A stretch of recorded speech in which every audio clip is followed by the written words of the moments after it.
irmãos, com a paz do Senhor Jesus, amém? Salmo de número 116, verso 1 diz assim: amo ao Senhor, porque Ele ouviu a minha voz e a minha súplica, porque inclinou a mim os seus ouvidos, portanto o invocarei enquanto viver. Os cordéis da morte me cercaram, e angústias do inferno se apoderaram de mim. Encontrei-me em aperto e tristeza. Então invoquei o nome do Senhor, dizendo: ó Senhor, livra a minha alma. Piedoso é o Senhor e justo. O nosso Deus tem misericórdia. O Senhor guarda os simples. Fui abatido, mas Ele me livrou. Volta, minha alma, para o repouso, pois o Senhor te fez bem. Porque tu livraste a minha alma da morte, os meus olhos das lágrimas e os meus pés da queda. Andarei perante a face do Senhor na terra dos viventes. Criei, por isso falei, estive muito aflito. Dizia na minha pressa: todos os homens são mentirosos. Que darei ao Senhor por todos os benefícios que Ele tem feito? Vamos recitar o verso de número 12. 1, 2, 3. Que darei ao Senhor por todos os benefícios que Ele tem feito. Tomarei o cálice da salvação e invocarei o nome do Senhor. Pagarei os meus votos ao Senhor, agora na presença de todo o seu povo. Preciosa é à vista do Senhor a morte dos seus santos. Ó Senhor, deveras sou teu servo, filho da tua serva, soltaste as minhas ataduras. Oferecer-te-ei sacrifícios de louvor e invocarei o nome do Senhor. Pagarei os meus votos ao Senhor na presença de todo o seu povo. Nos átrios da casa do Senhor, no meio de ti, ó Jerusalém, louvai ao Senhor. Glória a Deus, aleluia. Toma o seu assento, irmãos, adorando a Jesus, aleluia. Você pode aplaudir a Jesus aí, irmão?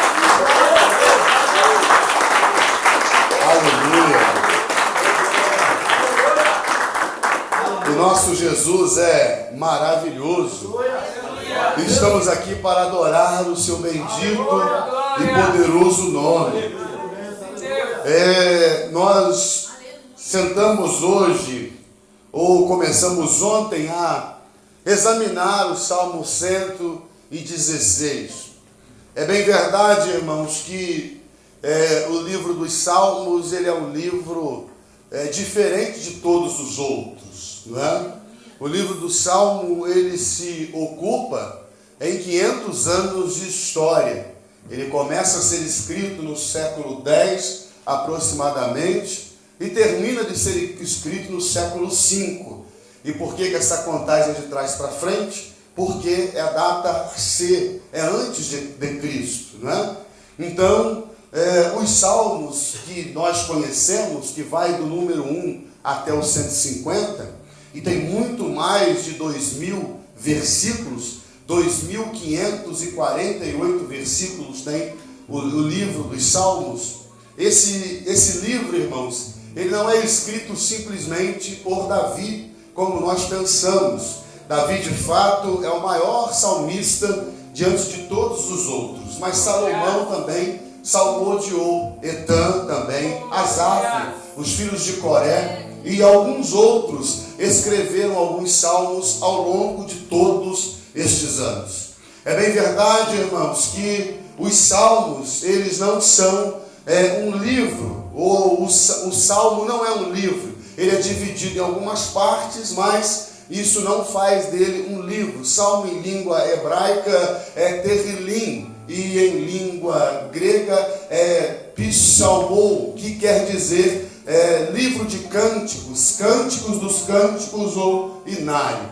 Então os salmos, eles nada mais, nada menos, ele é em toda a sua compilação, a harpa cristã do povo hebreu. O que o povo cantou durante 5 centenas de anos é o que está registrado na Bíblia, e nós temos como os salmos. Existem salmos imprecatórios, salmos de oração, de arrependimento, salmos de rendição, salmos que pedem socorro, salmos de louvor a Deus. O Salmo 116, irmãos, ele está numa alegoria diferente. O Salmo 116, ele está na alegoria que não é atribuído nem a Davi, nem a Salomão, nem a Etã e nenhum dos filhos de Corá, não. O Salmo 116, ele é conhecido como um salmo órfão, um salmo que não tem paternidade assinada. Alguns atribuem a Davi, mas a maioria dos estudiosos atribui o Salmo 116 ao rei Ezequias, aquele Ezequias de Judá, daquele período de quando Jerusalém já havia sido dividido em dois reinos, reino do norte e reino do sul, não é?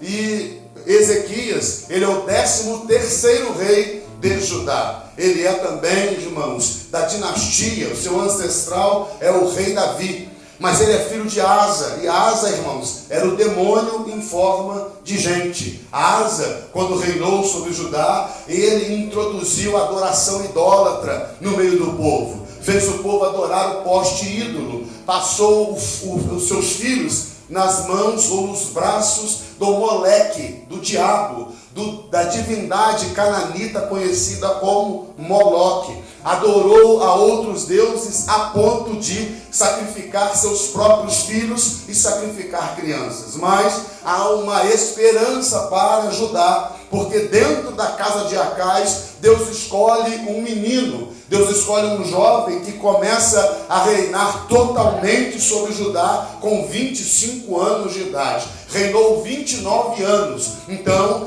morreu aos 54 anos. De quem o senhor está falando, pastor? Eu estou falando do rei Ezequias. O rei Ezequias, aquele que recebe a visita do profeta Isaías, no capítulo 38 do livro do profeta maior, do livro de Isaías. Ele recebe a visita do profeta Isaías aos 39 anos de idade, no auge do seu ministério, quando ele está no auge do seu período monárquico, quando está tudo indo muito bem, a adoração está restaurada. O povo, irmãos, está adorando a Deus, ao Deus de Israel. Por quê? Porque ele derrubou o poste ídolo. Ele acabou com as ofertas nas matas. As crianças não passam mais pelo ventre de Moloque. As crianças não são sacrificadas mais. Por quê? Dentro da casa de Acais, Deus levantou um jovem de 25 anos para sentar no trono e restaurar a adoração. E esse Ezequias, irmãos, agora, com 39 anos, Judá agora pode respirar em paz, porque Judá agora adora o Deus que criou o céu e a terra. Mas aos 39 anos de idade ele está acamado. Aos 39 anos de idade ele está doente. E, irmãos, eu não sei se você já parou para pensar que as pessoas compram hoje aqueles colchões caríssimos, aqueles aparelhos, as pessoas colocam o de melhor no seu quarto de descanso, ar-condicionado, né? E tem colchões aí que custam 20, 30 mil reais, mas a cama mais cara e que ninguém pode deitar no seu lugar, Reinaldo, é a cama de um hospital. Hoje eu estava orando à tarde e eu falei: Senhor, eu te agradeço pela minha saúde, eu te agradeço porque eu levantei hoje, comi o que eu quis, posso comer qualquer coisa, não tem restrição na minha alimentação. Senhor, eu te adoro porque eu estou dentro da minha própria casa. Eu te louvo, Jesus, porque quando o Senhor me permite, eu deito e logo pego no sono. Eu estava agradecendo a Deus por tudo que Ele tem feito na minha vida. Afinal de contas, eu vim aqui ministrar hoje sobre o que Deus tem feito por nós e como nós devemos louvar o seu nome. Mas nessa cama cara, nessa cama difícil e nesse leito que ninguém pode deitar no seu lugar, aleluia, Ezequias, o rei, o homem talvez mais poderoso de Judá, talvez não, com certeza, está deitado nessa cama doente agora. Mas Ezequias era alguém que desde que quando começou a reinar com 25 anos de idade, é alguém que sempre buscou o Senhor, que sempre adorou a Deus. E no leito de morte, irmãos, o profeta o visita, preste atenção. No leito de morte, o profeta o visita. Sabe por quê?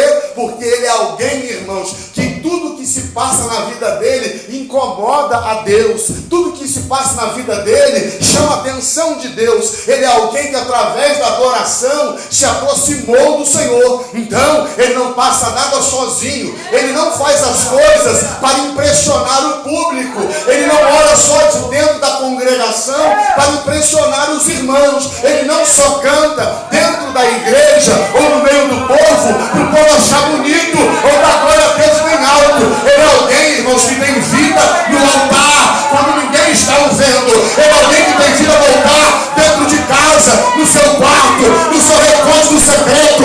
Ezequias é alguém que além de rei, além de monarca, além de poderoso, ele tem a essência de um verdadeiro adorador. Eu vou te dizer quem são os verdadeiros adoradores. Os verdadeiros adoradores, o Pai está à procura deles, e esses são aqueles que adoram o Pai em espírito e em verdade.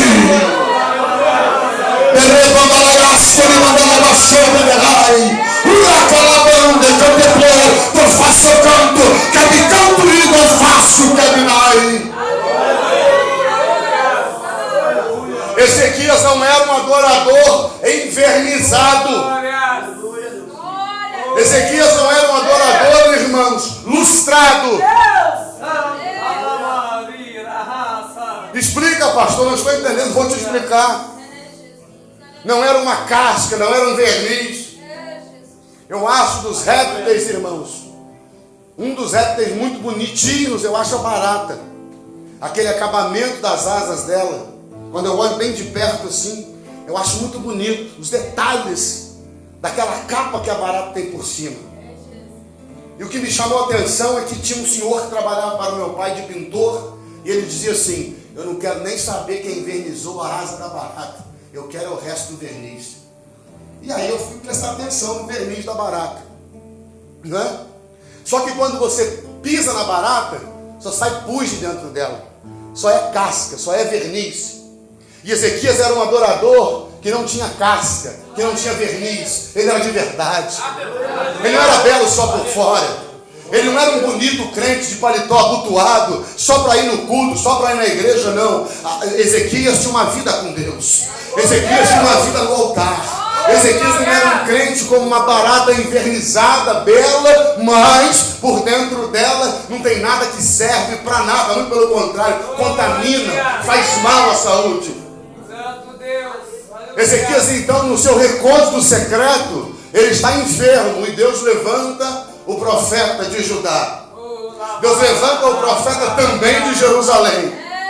Deus levanta o profeta, irmãos, que tem mais tempo profético, tanto na sua revelação, tanto no exercício do seu ministério, como é o profeta que mais fala de Cristo, e é o profeta que mais escreveu acerca do Messias. Não é? Ou não? Se eu falar para você de Isaías capítulo 9, você sabe de cor e salteado, não é? Porque um menino nos nasceu, um filho se nos deu, e o principado do governo está sobre os seus ombros, e se chamará o seu nome, maravilhoso, conselheiro. É palavra, irmão. Pode fechar o olhinho e receber que é Bíblia, é palavra. E o seu nome será chamado maravilhoso, conselheiro, Deus forte, Pai da eternidade, príncipe da paz. Isaías capítulo 6, quem não conhece, do homem que morreu, o rei Uzias, eu vi o Senhor assentado sobre um alto e sublime trono. Em volta do seu trono haviam 6 anjos voando ao redor do trono. E cada um desses anjos tinha 3 asas, com 2 cobriam o rosto, com 2 cobriam os pés e com 2 voavam. E os serafins clamavam uns para os outros. Eles não diziam para Deus, eles não olhavam para o trono, eles clamavam um para o outro. Marcos, ele é santo. Silas, ele é santo. Carlinho, ele é santo. Clamavam uns para os outros: santo, santo, santo, santo. 14, 14, 14. Santo, santo, santo é o Senhor dos exércitos. apóstolos e toda a terra está cheia da sua glória.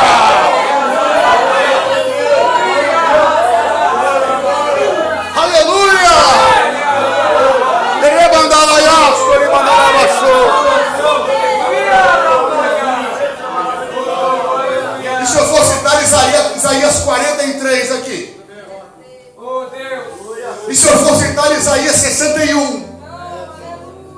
Aquele que veio para proclamar o ano aceitado não chegou e o dia da vingança do nosso Deus, a consolar todos os tristes de Sião, que se lhe dê óleo ao invés de cinzas, veste louvor ao invés de espírito angustiado, a fim de que se chamem árvore de justiça, plantação do Senhor. Para quê? Para que ele seja glorificado. A ele a glória, a ele a honra, a ele o louvor, a ele toda a adoração pelos séculos dos séculos.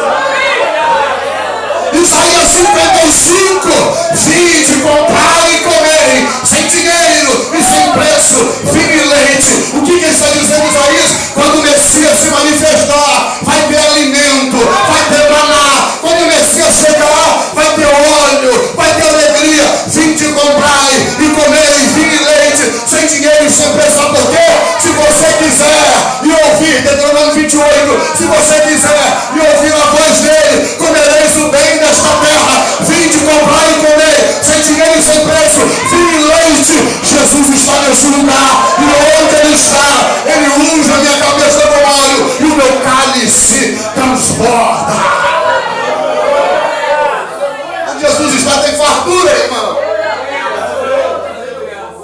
E é esse Isaías que ouve a voz do Senhor e entra na casa de Ezequias, um jovem rei de 39 anos. E apesar de ser um adorador, Deus tinha uma contenda com ele. Deus queria mais dele. Ele precisava mergulhar mais fundo. Ele precisava de algumas transformações a mais. E Isaías chega na casa dele e fala: Ezequias. Ele falou: glória a Deus. Deve ter dito, né? Veio o profeta agora, é o escape e o livramento. E o profeta: pois é, o Senhor me mandou dizer aqui, Isaías capítulo 38, o Senhor me mandou dizer aqui a você, que é para você organizar a sua casa, porque dessa cama que você deita, está deitado, você não desce vivo, você vai morrer. Da cama que você está deitado, você não desce, porque a sentença de Deus é de morte. E qual era o problema, irmãos? Homens que estão aqui. O problema era a casa dele. O problema eram os filhos dele. O problema era a família dele. Ezequias era um grande gestor, um grande governante. Ezequias era um grande adorador. Ezequias, a Bíblia diz que ele puxou para o seu avô, para um dos seus avós, para o seu ancestral Davi. Ele era um adorador. Só que a casa dele estava desordenada. E Deus não foi cobrar da esposa e de nenhum dos filhos. Deus foi cobrar dele e cobrar com a vida. Sabe por quê? Porque quando Jesus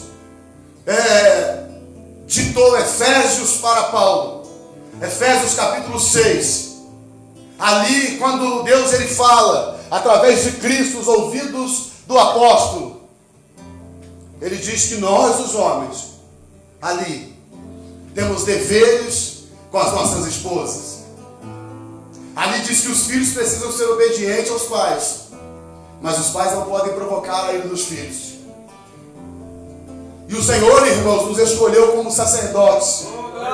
Então ali vem uma cobrança para o rei Ezequias: organiza a tua casa, porque você vai morrer. O profeta entregou o recado e foi embora. Profeta que é profeta, irmão, não toma café, não come bolinho de chuva, não pega oferta, bate a poeira dos pés e vai embora. Profeta que é profeta não fica de papo furado. Profeta que é profeta faz bolinho na esquina para falar mal do pastor, do dirigente. Profeta que é profeta, irmão, ele só fala mal de uma pessoa, do diabo. Aleluia. Profeta que é profeta, ele não está no meio de distinção, confusão, fofoquinha, chupico. Profeta que é profeta, entrega o que Deus está mandando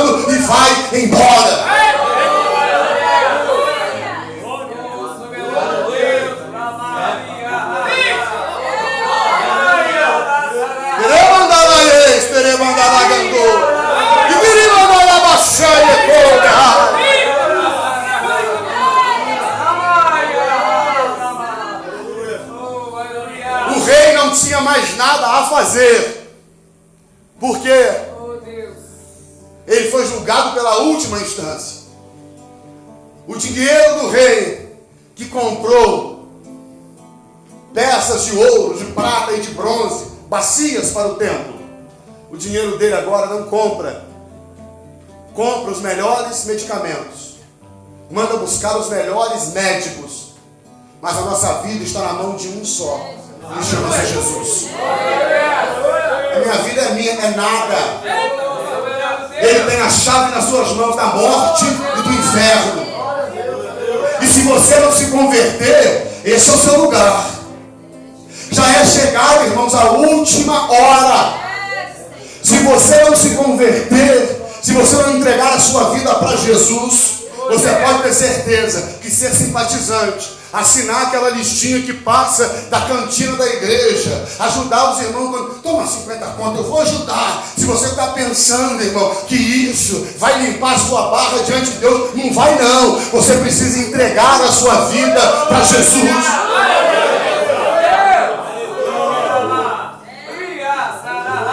E é claro, irmãos, que se Deus tira a vida de alguém porque tem algo errado, esse alguém não vai para o céu.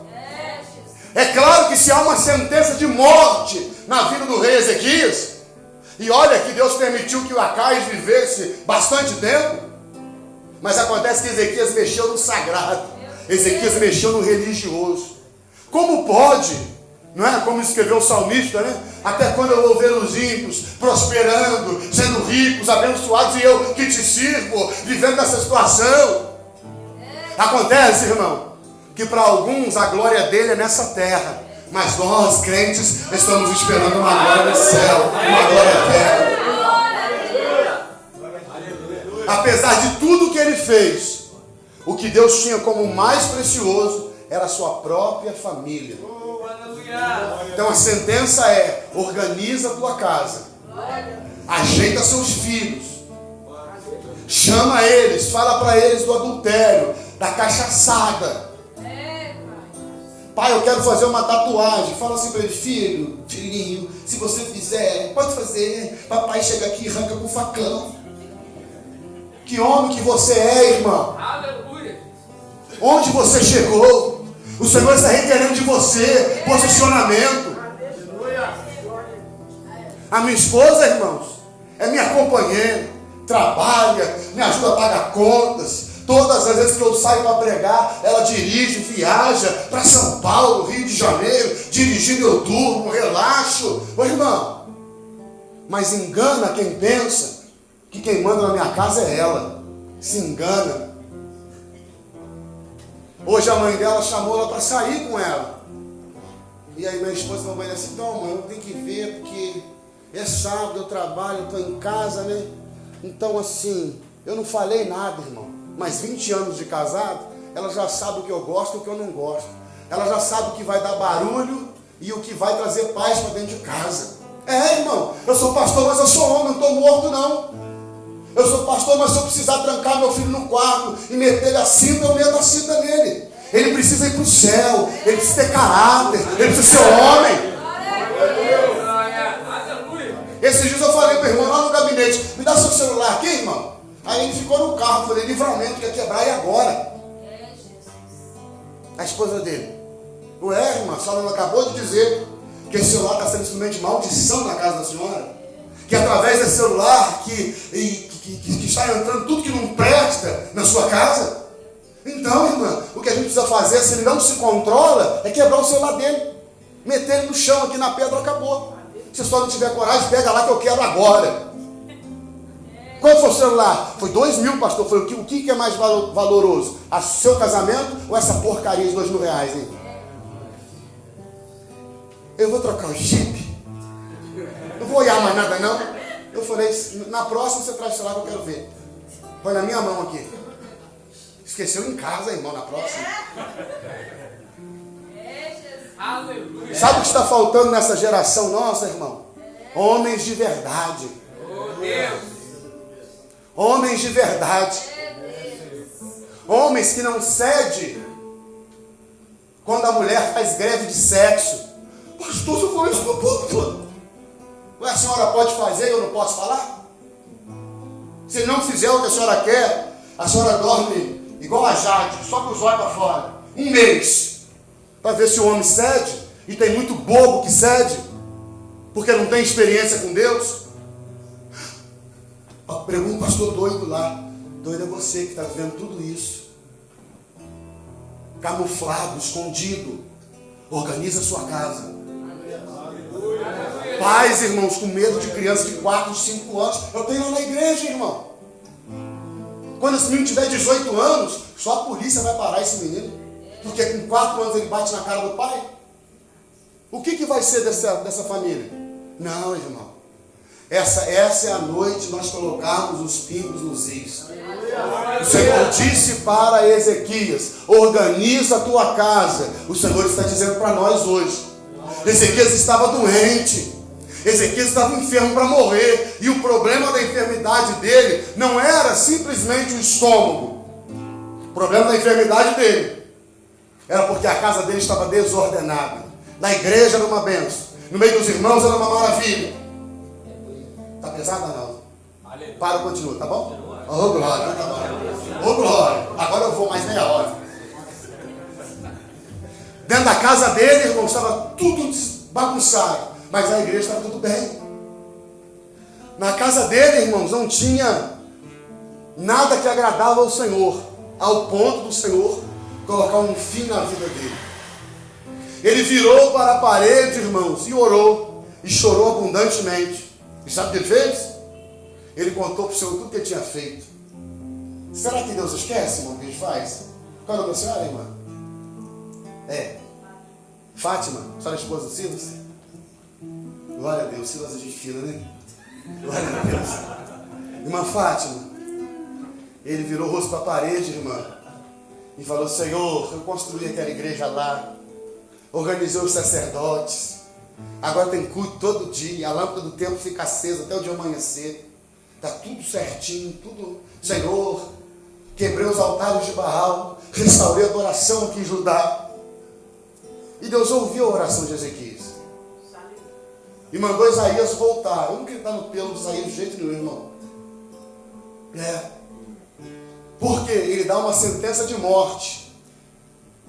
O homem ora e Deus muda tudo. E Deus não podia ter feito isso antes? Deus não podia. Poderia, irmão. Antes de Ezequias orar, Deus podia virar. Porque a palavra nem saiu na sua boca e Deus já sabe o que você precisa. Mas acontece que ele quer ter um relacionamento com você. Ele quer se relacionar com você. Ele quer ouvir você falar. Pastor, eu oro só em pensamento. Deus está lendo o seu pensamento. Só que verbaliza, irmão. Rasga o peito, chora. Chora, deixa o nariz escorrer. Chora, se debruça na presença do Senhor, rasga o teu coração na presença dele, porque ele quer ouvir, ele quer ver você se relacionar com ele. Que hora, pastor, de madrugada? A palavra do Senhor nos diz que o Senhor ama aqueles que cedo o buscam. A palavra do Senhor nos fala que quem invoca o Senhor pela madrugada ouve a sua voz, tem resposta. Pastor, qual a oração que é mais forte? A do monte, a das 3 horas da madrugada, meia-noite, 6 horas da manhã. Oração é oração, irmão. Depende da sua rendição. 3 horas da manhã funciona. O monte é eficaz, mas tudo depende da sua entrega e do seu desejo de mudança. Ezequias orou ao Senhor. E lá em Isaías 38, vem a voz do Senhor a Isaías. Ainda no pátio real, volta lá e diz a Ezequias: chefe do meu povo. Será que ele não tinha orado ainda, irmão? Tinha. Só que agora a oração dele tem uma direção. A oração dele agora, irmão, tem uma causa, um conhecimento. Agora ele não está orando: Senhor, me cura. Eu não aguento mais essa azia. Eu não aguento mais não comer. Não aguento mais não me alimentar. Não, agora a oração dele tem um destino. Quando você for orar, fala o nome de quem você está orando. Quando você for pedir alguma coisa a Deus, fala a cor que você quer. Conversas claras com Deus. Por quê? Porque Ele quer se relacionar com você. Senhor, abençoa os meus filhos. Você tem quantos filhos, Silas? Quantos você tem? abençoa meus filhos. Aí o Senhor fala assim, mas os filhos têm 7 filhinhos, não pode falar o nome de cada um? Fala o nome de cada um. Na sua oração, apresenta o problema de cada um deles ao Senhor. E fala, Senhor, socorre ele, ajuda ele. Já tem uns fazendo assim uma lista de oração pro mês inteiro, 3 horas da madrugada. Prega com aquele peixinho que fica na porta da geladeira, bota lá e tá lá a lista. Quando é 3 horas da madrugada ele acorda, não descobre nem um focinho. Senhor, aquela lista de oração da geladeira, vai lá ler, que é aquilo lá que eu quero. Toda madrugada, para não ter trabalho. Não, irmão, levanta, põe seu joelhinho no chão, pega seu celularzinho, bota um fundo musical ali, para te incentivar, e vai clamando ao Senhor, vai descendo a madrugada da oração, vai clamando, vai pedindo, vai suplicando, porque as barreiras vão se quebrando, Deus vai abrindo as portas. Ali o rei, irmão, recebe Isaías de novo. Isaías diz para ele, olha, o Senhor mudou a sentença, está acrescentando nos seus dias 15 anos. Quantos anos ele tinha? 39. Com 25 ele começou a reinar. Olha os pregadores aí, hein? Toma nota. 39. E diz a Bíblia Sagrada, irmão, que Ezequias foi curado. Pediu uma prova para Deus. Colocou pasta de figos em cima do seu abdômen. Talvez fez um chá, tomou também. Foi curado, irmãos. Fez prova com Deus. O relógio que o pai dele havia feito, ele pediu para que a sombra do sol retrocedesse 10 graus. E a sombra do sol retrocedeu do relógio de Acaz, um relógio solar, que era governado pela posição do sol, esse relógio. Então, Deus não foi mexer na sombra. A sombra não é um ponteiro que você coloca o dedo e faz ela voltar. Deus teve que mexer no movimento de rotação, de translação da terra, para a sombra retroceder 10 graus. Você está boiando aí, irmão? Isso é por causa da oração de um homem. Isso é por causa da oração de um homem que está preso em cima de uma cama, sentenciado à morte. E Deus, ele vai e mexe no globo terrestre, mexe no sistema solar, para provar para aquele homem que ele é Deus e está dando 15 anos de vida para ele. Esse Deus é maravilhoso, irmão. Esse Deus merece o seu glória a Deus nessa noite, sim ou não? Esse Deus merece a sua adoração, o seu louvor.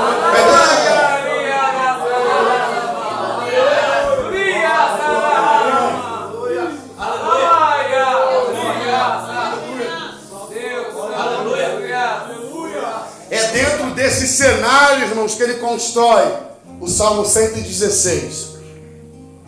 É dentro desse cenário, irmãos, que ele salmodeia dizendo: os cordéis da morte me cercaram. Eu estava morto. Eu estava cancelado desta vida. Mas eu amo o Senhor, porque ele ouviu a minha súplica, o número 1. Porque inclinou para mim nos seus ouvidos, eu o invocarei enquanto eu viver. Sabe por que agora está falando de vida? Porque ele esteve diante da carranca da morte. Quem já esteve aqui na iminência da morte? Só a gente? Glória a Deus. Deixa eu contar um testemunho aqui. Quando eu era adolescente, minha mãe crente, meu pai desviado, eu resolvi ir para o mundo, irmãos. E o primeiro carnaval que eu fui, aconteceu uma coisa que eu não sei o que é. Mas um homem sacou um 38, irmãos, para eu e os colegas. E nós corremos muito na Coronel Mendes, em Resende, uma avenida que tem lá. E hoje, onde uma grande empresa, na época, era um curral. E era uma parte funda, e a cerca à beira da avenida. E eu corri na frente deles e abri a cerca com o pé e com a mão puxando para cima para que todos entrassem. Quando chegou a minha vez de entrar, não deu tempo, a pessoa chegou com o revólver. E um amigo voltou, o Rodrigo, o nome dele. O Rodrigo voltou. Todos sumiram, se esconderam. Mas ele, quando viu aquele homem diante de mim, eles no escuro, eu na avenida, debaixo do poste, ele vendo o 38 apontado para mim, ele voltou. Ele voltou e falou assim: moço, não faz isso não. Tudo garoto, 17 anos para baixo. Não faz isso não, moço. Esse menino é um crente. É a primeira vez que ele vem aqui.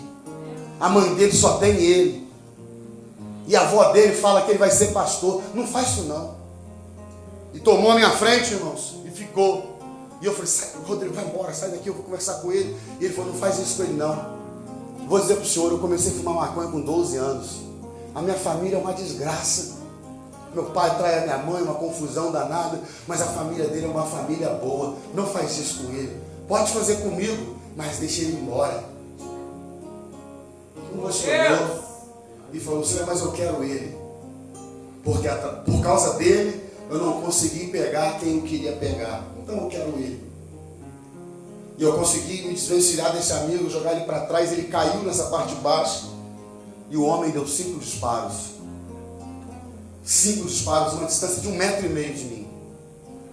Só que aquele Deus que o Rodrigo falou, irmão, que me fez promessa, ele foi, quando ele disse, a família dele toda é crente. É a primeira vez que ele vem aqui. E a avó dele fala que ele vai ser um pastor. Sabe o que Deus fez? Deus se lembrou da promessa que tinha na minha vida desde o ventre. E o Deus da eternidade, irmãos, entrou no canto daquele revólver.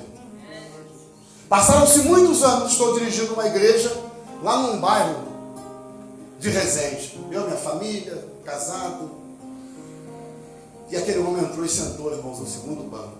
As lágrimas, chorando. Na oração final ele veio. Eu coloquei as mãos sobre ele, abençoei a vida dele. Ele olhou bem no meu rosto assim, foi embora, agradeceu. Toda vez que eu passava, ele: pastor, Deus abençoe, obrigado pela oração aquele dia. Ele não se lembrou, foi ele quem tentou me matar. E eu nunca disse isso a ele. Mas o Senhor, irmãos, é o Deus do escape e o Deus do livramento. Deus trabalha por aqueles que esperam nele. Os cordéis da morte me cercaram e a angústia do inferno se apoderaram de mim. Sabe o que ele está dizendo? Quem já ficou acamado aqui? Quem já esteve em CTI, UTI? Aleluia, Deus. Você já foi no UTI, André? É mesmo? Já está judiado mesmo. E quando a gente é servo de Deus, irmãos, dependendo do que nós estamos passando, a gente prefere até ser chamado pelo Senhor. Então Ezequias ele sentiu uma angústia do inferno. Eu sei que ninguém aqui esteve no inferno. Ele também não. Mas ele não teve palavras para classificar o que ele estava vivendo. Então ele disse: angústias do inferno me cercaram até a alma. Encontrei minha perda e tristeza. Tudo isso está acontecendo por quê? Porque ele tem um problema familiar. Então invoquei o nome do Senhor dizendo: ó Senhor, livra a minha alma. Ele não sentia dor física, irmão, ele sentia dor na alma. Por quê? Porque o que ele estava passando era um reflexo da sua negligência familiar. E Deus é piedoso, irmãos. Guarda os simples, livra o abatido. Ele diz: eu voltei a minha alma. Volta a minha alma para o teu repouso. O que Ezequias quer viver? Ele quer viver um tempo de paz novamente. Ele quer repousar nos braços do Pai de novo, Rogério. Aleluia. Eu atendo pessoas lá na igreja, às vezes 2 vezes por semana. Aleluia. E eu atendo quinta-feira de 1 até as 22h30, de 13 às 22h30. E é muito comum, irmãos, quando uma senhora está lá com seus 40 e poucos anos, contrai uma enfermidade como um câncer. Passa pela terrível mutilação às vezes. Perde um seio, perde o útero, trompas, alguma coisa desse tipo. E muitos são os maridos que vão embora. Muitos são os casamentos de 20 anos que acabam. Não estou falando para vocês o que eu ouço falar, não. Estou falando o que eu estou vivenciando sempre. Os maridos abandonam. No momento que a família mais precisa, vai embora. O filho está nas drogas, está roubando, está sendo ameaçado de morte. Ao invés de ele tentar alguma coisa, ele abandona a família. Eu não aguento mais esse problema. E sabe por que a igreja no Brasil está fracassando? É porque nós, homens, estamos fracassando. É porque nós, irmãos, não estamos assumindo as rédeas familiares. É porque hoje a casa tem que ter internet, 3 televisões, videogame, 2 carros, moto. Aí a mulher tem que trabalhar, os filhos são criados de qualquer maneira. O pai passa a mão na cabeça, não chega junto. Não, prende suas cabritas que o meu bode está solto. Minha casa não tem bode não, irmão. Na minha casa tem 2 ovelhas. Tem 2 filhos homens. Mas lá não é bode não, lá é ovelha. Do mesmo jeito que as meninas são criadas, eles são criados. Meus filhos não andam sem camisa na rua. Não sei. Meus filhos não dormem na casa de ninguém. Eu tenho um de 15 anos. Nunca dormiu na casa de ninguém. Porque eu não sei o que tem dentro daquela casa. Eu não sei se tem um abusador lá dentro. Eu não sei, irmão. Então, não dorme. Casa de ninguém. Se o seu dorme, se ligue nessa palavra. Tome cuidado. Dos casos que eu atendo, os abusadores são as pessoas mais próximas, que você nem imagina. São tios, vovô, muito cuidado. Agora, quando ele estava aflito, ele creu. E por isso ele falou. Ele acreditou no Senhor, por isso ele orou. E você, crê no Senhor? Você acredita na força desse Deus? Hã? Você já percebeu que quando você está numa pior, seus amigos somem e desaparecem? Hã? Quem tem piscina na época do frio, todo mundo some. O sol raiou, os amigos aparecem. Não, você mora tem piscina, né? É desse jeito. Pois é. São os amigos, irmãos, do verão. Ezequias disse aqui, eu dizia na minha pressa, todos os homens são mentirosos, porque ele está decepcionado agora na hora da angústia. Todos abandonaram o rei. Ele está sozinho. Talvez alguém está dizendo, será que ele tem uma doença contagiosa? Qual será o problema dele? Ele está só agora. Mas depois que Isaías volta e ele é curado, e ele vê a sombra do sol retroceder, aí, irmãos, ele muda o assunto. Aí ele chega no verso 12 e ele diz, que darei eu ao Senhor por todos os benefícios que ele me tem feito. Aqui até aquele está coberto de certeza. Os cordéis da morte me cercaram. Os homens são mentirosos. Eu clamo, eu grito, eu peço socorro. Angústias do inferno tomaram a minha alma. Mas agora ele tem dúvida. Qual é a dúvida? Como eu vou agradecer a Deus por tudo que ele tem me dado? Como eu vou agradecer a Deus por todo o benefício que ele tem me entregue? O que eu vou fazer para Deus? O que eu posso fazer para Deus, Jaconisa Roseli? Sendo que tudo que eu penso em fazer por Ele, eu me lembro que Ele fez primeiro por mim. Tudo que eu penso em fazer para Jesus, Ele fez primeiro por mim no dia que Ele enviou o seu único filho no meu lugar. Não tenho o que fazer para pagar o que Ele fez por mim. O que darei ao Senhor? O que eu posso dar ao Senhor é a minha vida. O que eu posso dar ao Senhor é a minha juventude. São 23 anos dirigindo igreja, eu tenho 46 agora. Só que quando eu comecei a dirigir igreja, eu era um menino, solteiro ainda. 23 anos à frente da obra. Muita traição, muita mentira, muita decepção. Só, irmãos, que eu não me ingressei nessa obra por causa do homem. Eu me ingressei nessa obra, irmãos, porque um menino mudo de 5 anos de idade, sobre a oração de um pastor que já está no Senhor, e a palavra profética dele que diz, dentro de 7 dias, esse menino fala, e eu digo para a senhora, ele será um pregador do Evangelho. Eu estou aqui hoje, irmão, 23 anos, dia 18 de abril, sempre dia 18 de abril, fazem um aniversário do dia que eu me entreguei para Jesus e comecei a construir a primeira igreja. Eu tinha 23 anos de idade. Meus amigos iam para o cinema, eu trabalhava na obra da igreja. Meus amigos da igreja iam fazer um churrasco, eu estava colocando tijolo na igreja. Meus amigos estavam namorando, eu estava no monte orando, buscando o Senhor pelas almas. 23 anos. Tinham amigos na igreja, na mesma época que eu, que faziam tudo. Jogavam futebol, lutavam judô. E eu, reunião de pastores. E eu, monte, oração, jejum.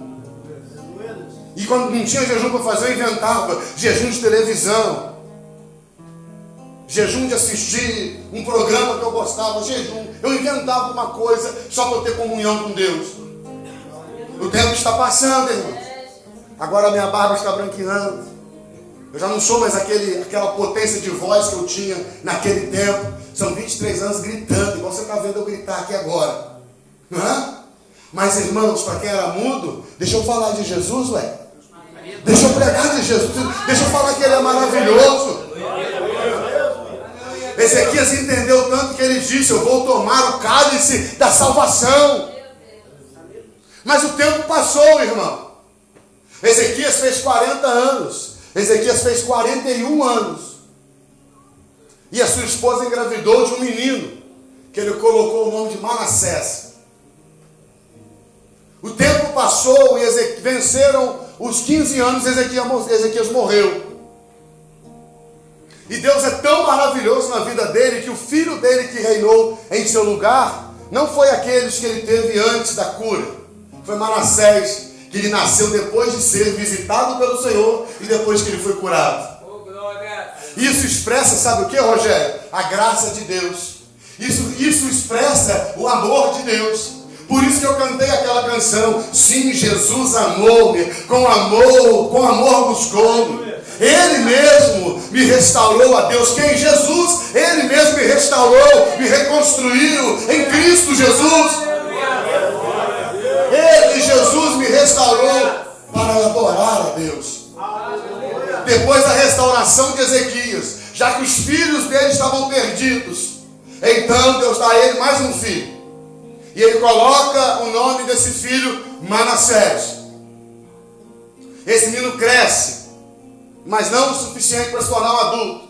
Ezequias morre aos 54 anos de idade. Manassés tem 12 anos apenas. E Manassés, irmãos, ele foi o pior rei que Judá conheceu. E ele, maligno que era, irmãos, reinou 55 anos sobre Judá. Sabe o que ele fez? Levantou o poste ídolo, adorou a Baal, fez as crianças voltarem a passar pelo fogo. Por quê?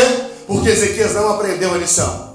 Porque Deus deu uma nova oportunidade para Ezequias. E ele não soube aproveitar a nova oportunidade.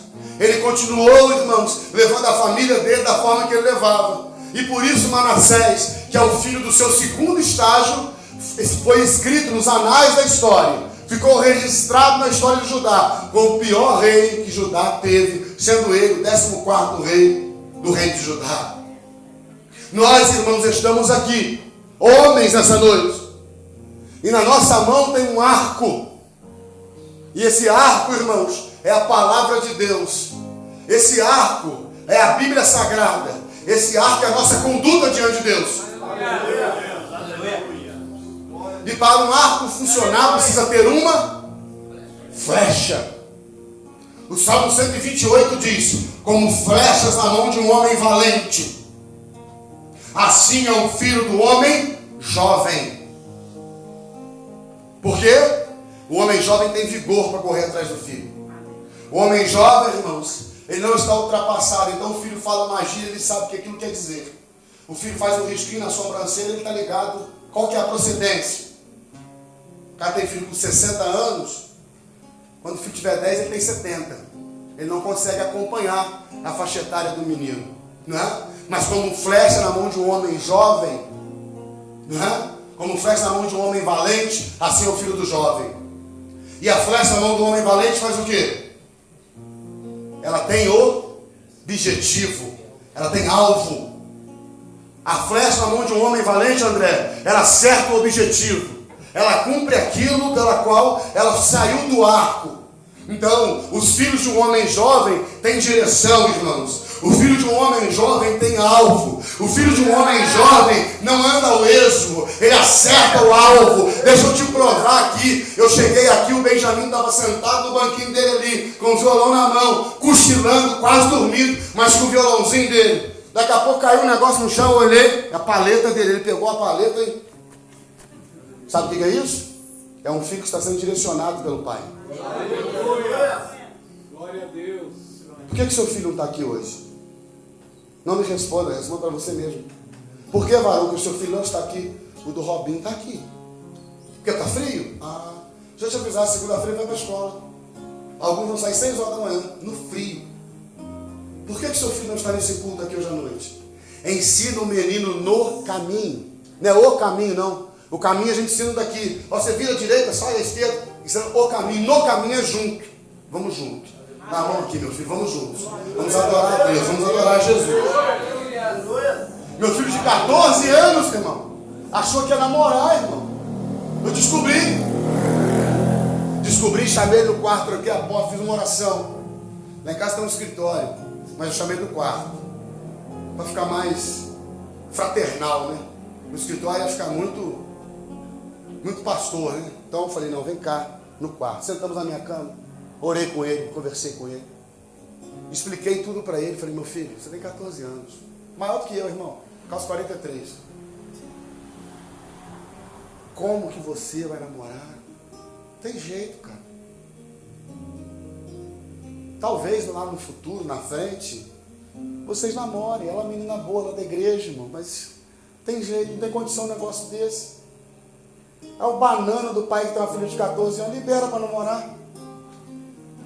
Eu posso falar, irmão, porque eu vivo isso. Só por isso que eu posso falar. Eu chamei ele, falei, não vai namorar, não bati, não espanquei, não era a hora para isso, se fosse preciso, mas não foi hora para isso.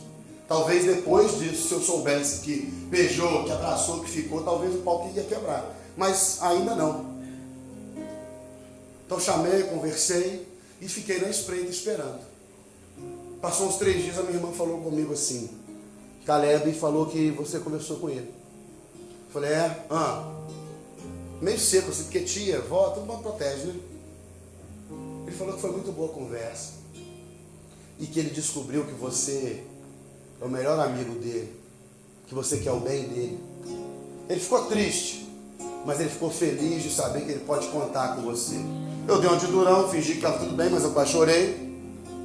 Fiquei firme com a minha irmã, porque eles ficam, né, tramando as coisas lá para poder beneficiar as crianças. Mas, irmãos, essa responsabilidade eu não falei, eu não disse assim à minha esposa, chama o Caleb, conversa com ele, porque isso não pode. Eu conheço muita gente que faz isso. Fala para a esposa, mulher, chama esse menino, você não está vendo isso não? Fala com essa menina. Não, você é o homem de casa. Deus não foi cobrar a mulher de Ezequias, Deus foi cobrar Ezequias. Olha as roupas que a sua filha está usando.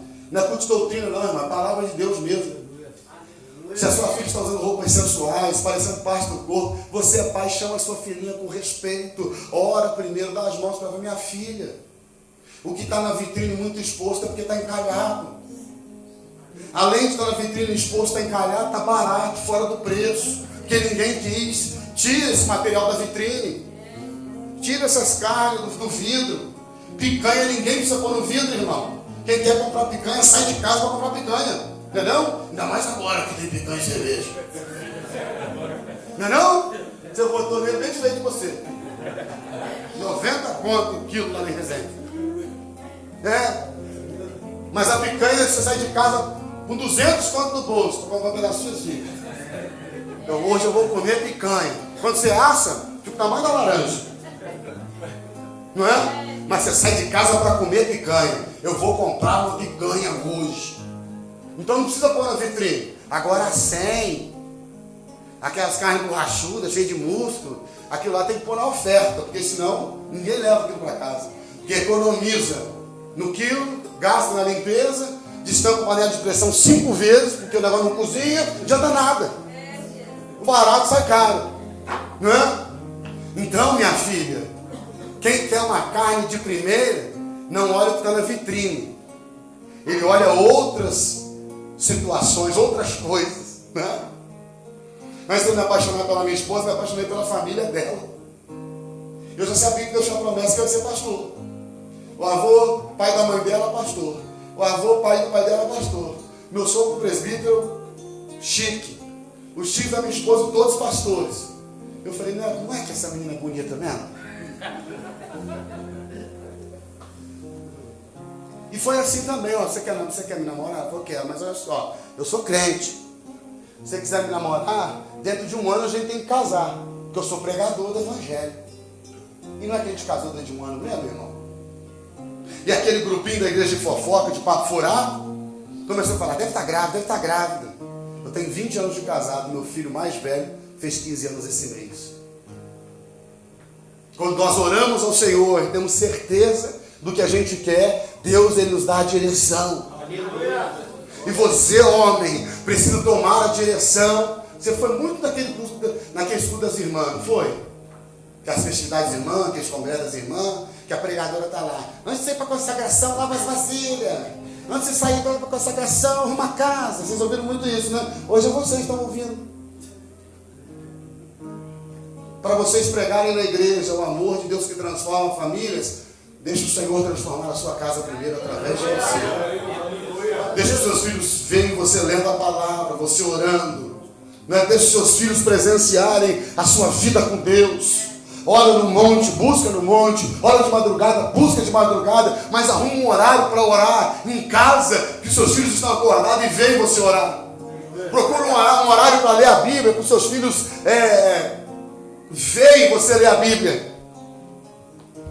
Esse pretinho meu aqui, irmãos, ele faz uma devocional todos os dias de manhã. Nós nunca mandamos. Ele já leu a Bíblia toda, ele tem 10 anos agora. Mas ano passado ele terminou de ler a Bíblia toda. Nós nunca mandamos. Nunca. A gente nunca mandou um filho orar, ler a Bíblia. Nunca. Mas quando ele está no caminho, ele aprende o caminho.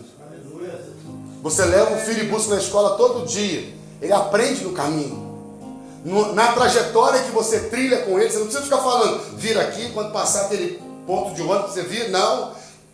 Só dele ver o caminho todos os dias que você está trilhando, ele aprende. Se o seu filho te ver trilhar os caminhos do Senhor, ele vai trilhar também. Eu não sei qual é a situação de Ezequias, mas eu sei, irmão, que ele não conseguiu mudar, nem depois que Deus o sentenciou à morte. Ele escreveu esse salmo, que darei ao Senhor, grato, alegre, feliz. E essa virada, irmão, retrata o amor de Deus pelo perdido, pelo caído, pelo doente, pelo esquecido, pelo jogado fora. Você tem quantos anos, Jovem? 20? 28. Às vezes, na idade de jovem assim, muitos querem estar perto da gente, né? A gente é legal, a gente é maneiro, a gente tem alguma coisa para ensinar, tem alguma coisa para oferecer. Mas aqui Ezequias, ele percebeu que ele estava sozinho, porque ele estava enfermo. E ninguém quer ficar perto de alguém enfermo, que reclama, que chora de dores, que não tem nada de bom para passar, para dividir. Aí ele pensa que todos os homens são mentira. Ele, na minha pressa, no meu afoitamento, eu generalizei. Eu achei que todas as pessoas eram iguais. Então ele está dizendo aqui também que agora ele tem um equilíbrio. Nós, homens, precisamos ter equilíbrio. Nós, homens, precisamos ser o equilíbrio emocional da casa. Nós, homens, precisamos, irmãos, passar segurança para nossa família, para nossa casa. Nossos filhos precisam olhar para nós e dizer assim, quando eu crescer eu quero ser pastor da Igreja Evangélica Cristã. Eu escuto isso repetidamente. Quando eu crescer eu quero ser médico, mas eu quero ser também pastor da IECP. Talvez isso esteja falando alguma coisa. Quando eles falam isso, alguma coisa, eu fico todo bobo, irmão. Porque alguém está querendo me imitar. Alguém está querendo seguir o meu caminho. O maior modelo que os seus filhos têm de um homem crente é você mesmo. E tudo que você precisa fazer é servir a Deus com integridade, com verdade. Tudo que você precisa fazer, irmãos, é se direcionar no Senhor. Antes que nasça um Manassés. Antes que nasça alguém no seu lugar. Para estar no seu lugar, que não vai conseguir cumprir a tarefa. Eu fiz uma anotação aqui que diz o seguinte. Jesus começa o seu ministério com 30 anos de idade. 30 anos. E todos os homens que ele chama têm menos de 30 anos. A maioria estão entre 24 e 17 anos. João, o apóstolo do amor, que escreveu o livro das Revelações, pela data do livro do Apocalipse, quando Jesus o chamou, ele tinha entre 14 e 17 anos. Era um menino. E por que Jesus chamou meninos? Do grego, o termo talmidim quer dizer pequenos alunos ou pequenos discípulos. Porque ele pegou pessoas para dar continuidade ao seu ministério que tinha vida percursora à frente. Chamar um velho que nem eu de quase 50 anos, ele morre crucificado e vai morrer de infarto 2 anos depois, não adianta nada. Então ele chamou jovem, adolescente, para levar o seu ministério adiante. Ele não fez um milagre, irmãos, antes de chamar os seus sucessores. Júnior, ele não curou um ceguinho sequer, antes de chamar Pedro, Tiago, João. Os meninos estão na praia lavando a rede, consertando a rede, e ele chega, larga isso aí, vamos embora comigo. A partir de hoje vocês serão pescadores de homens. Mateus está lá cobrando imposto. Larga essa alfândega aí, vem cá, você vai vir comigo. Antes de fazer qualquer coisa, ele está preocupado com quem vai dar sequência. Antes de começar, irmãos, qualquer coisa, a gente tem que se preocupar em quem vai dar sequência, quem vai nos substituir. Nós somos muitos ministros lá na Aliança, e eu estou investindo nos mais jovens, nos mais novos.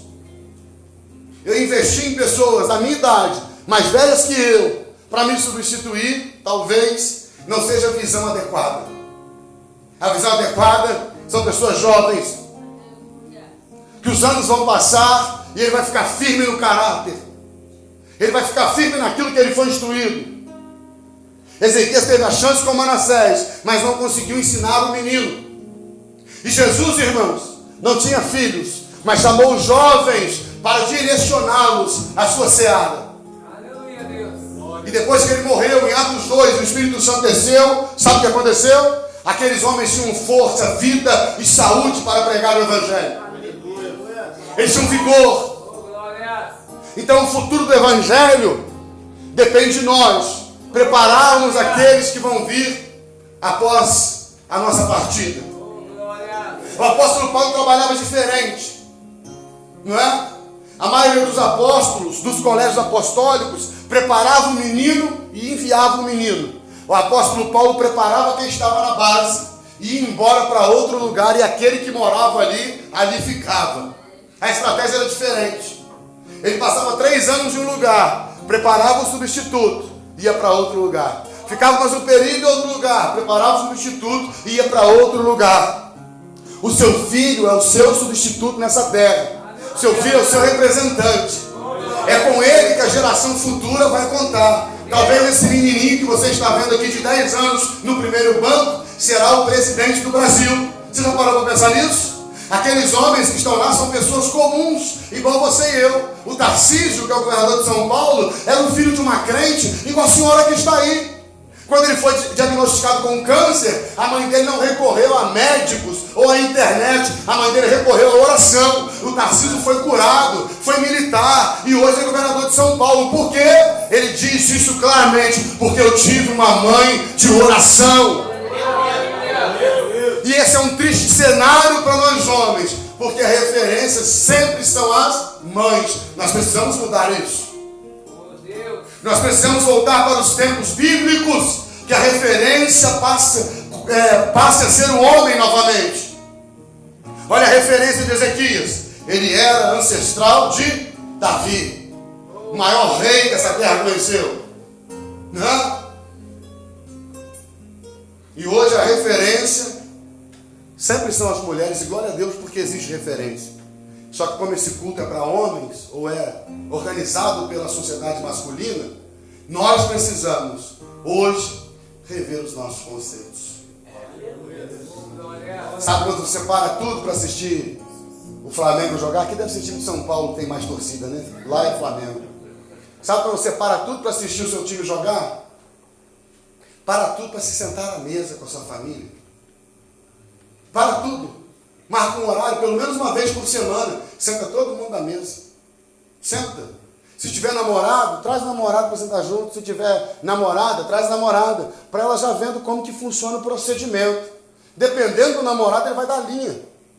Quando ele vê o procedimento de oração, de vai resolver alguma coisa, se barbudo aí, caso uma perna, vai dar eu não, vou embora. Eu vou vazar enquanto é tempo, porque esse homem aí não vai dar para mim não. Vai dar uma desculpinha lá, a menina vai chorar uns dias, depois ele esquece. Deus trabalhou, pronto. Mas você tem que se posicionar. Você tem que se firmar. Para o Senhor trabalhar. A graça de Deus é tão maravilhosa, irmãos. Nossa, 9h30? Mas você não me passou 8 horas, irmão? Eita, agora vou terminar aqui para a gente ir embora. A graça de Deus é tão maravilhosa. É tão tremenda. Que mesmo no momento de angústia e de morte, sai uma poesia como o Salmo 116. O que eu posso dar ao Senhor por tudo que Ele tem me dado? Não é? O que eu posso oferecer a Ele? Qual presente eu vou dar para Deus? Como eu vou impressionar o Senhor? Às vezes eu impressiono a minha esposa. Vou lá, compro um monte de chocolate para ela. Tem uma loja lá que vende pétalas de rosa e flores. Eu encho a cama de pétalas de flores assim. Quando ela vai tirar, tem aquele monte de bombons, da Cacau Show, aquele negócio. Surpreendi ela. 20 anos casada, né? Sempre quando eu um cascainho, eu falo, é caro, mas não dá para ser sempre não. Mas umas 3 vezes por ano vai. Para surpreendê-la. Agora, como que eu vou surpreender o meu noivo, Jesus? O que eu faço para surpreender ele? Irmão Roberto, o que eu posso fazer para Jesus ficar emocionado comigo? Eu não sei, irmão, estou te perguntando. Talvez você saiba. Eu e Ezequias não sabemos. O que darei ao Senhor por tudo que Ele tem me dado? O que darei ao Senhor por todo o benefício que Ele tem me dado? Ah, mas eu entreguei a minha vida para Ele. O benefício é para Ele ou para você? É para você. Ah, mas eu parei de fumar, de beber. O benefício é para Ele ou para você? É para você, irmão. Ah, mas eu adulterava, agora não adultero mais. O benefício é para você ou é para Ele? O benefício é para você. Ah, mas agora eu vou na igreja todo domingo. O benefício é para você ou é para Ele? O benefício é para você. Não, mas agora eu abro a igreja. E antes, eu abri o botequim. E fechava também. O dono do bar querendo ir embora, não, só sair dele. E agora, você abre e fecha a igreja. Saiu do bar, de quem que é o benefício? Seu ou dele? É seu. Tudo que nós fazemos para Deus, na verdade, estamos fazendo para a gente mesmo. Eu deixei tudo para vir aqui na API. Tudo o que, irmão? Se a gente sem Jesus não tem nada. Eu deixei tudo o quê? Se a gente sem Cristo não vale nada. Deixou o que? O Flamengo? Que não sabe nem o seu nome? Ah, coitado. Eles não estão nem aí, irmão. Eles estão apostando no Tigrinho, estão ganhando milhões. E você está chorando, brigando com seus amigos aí, por causa de time. Mas Jesus sabe quem é você. Todas as vezes que Ele olha na palma das mãos dele, marcadas pelo cravo, Ele vê o seu nome escrito lá. Todas as vezes que Ele olha da janela da eternidade, irmãos, dos portões celestes, Ele olha e te contempla aqui na terra. Todas as vezes que você chora aqui, o Espírito Santo vem a te consolar. Todas as vezes que você chora em oração e louvor, diz as revelações do Apocalipse, que o anjo passa com um odre, passa com um vaso e colhe as suas lágrimas de oração que sobem como incenso até o trono da graça de Deus. Você para Jesus não é um indigente. Você para Jesus não é um João ninguém, primo do seu coisa nenhuma. Você para Jesus, irmão, aleluia, é uma ovelha preciosa. Você para Jesus é precioso e foi comprado por um alto preço de sangue. Jesus te ama e te escolheu para governar a sua casa. Jesus te ama e te escolheu para ser o sacerdote do seu lar. Jesus te ama. E através desse culto e depois dessa mensagem, Em nome de Jesus. Deus vai te dar tempo para trabalhar. Talvez no próximo domingo, seus filhos estarão aqui. O Silas estava aqui do meu lado, falou assim, eu olhei para ele e falei assim, daqui a pouco o Vaguinho está aí, Silas. Não foi, Silas? Tocando os instrumentos aí, ó. Não foi, Silas? Profetizei. Eu vou chegar e vou ver o Vaguinho tocando aqui. O Vaguinho chegou na aliança, quiseram pegar o nome dele lá e fazer, eu sou daqui. A irmã, você é daqui? Nunca te vi? Não, eu sou daqui. Aí a irmã falou comigo, pastor, aquele moço ali falou que é daqui. Eu falei, não conheço ele não. Aí chegou lá fora e ele me esperou, irmão. E falou assim, ô pastor, o senhor não lembra de mim não? Eu falei, irmão, não sei quem é você não. Aí ele falou, sou o Vaguinho, filho do Silas. Eu falei, então você é daqui mesmo. Então você é daqui, rapaz, e é muito daqui. Né? Ele disse que ele é daqui, então ele é daqui. Eu já recebi essa palavra. Né? Em nome de Jesus, daqui a pouco ele vai estar aqui tocando instrumento, adorando a Jesus e almas se rendendo através da adoração. Eu profetizo, homem, em nome de Jesus, que a sua esposa não está aqui, que os seus filhos não estão aqui, que eles estarão sentados, ocupando esse banco, servindo a Jesus, adorando a Deus. O seu neto, o seu filho, a sua filha, eles vão se entregar para Jesus, vão compor o hall de membros dessa igreja para a glória e honra do nome de Jesus. Quem crê, aplaude o Senhor Jesus aí.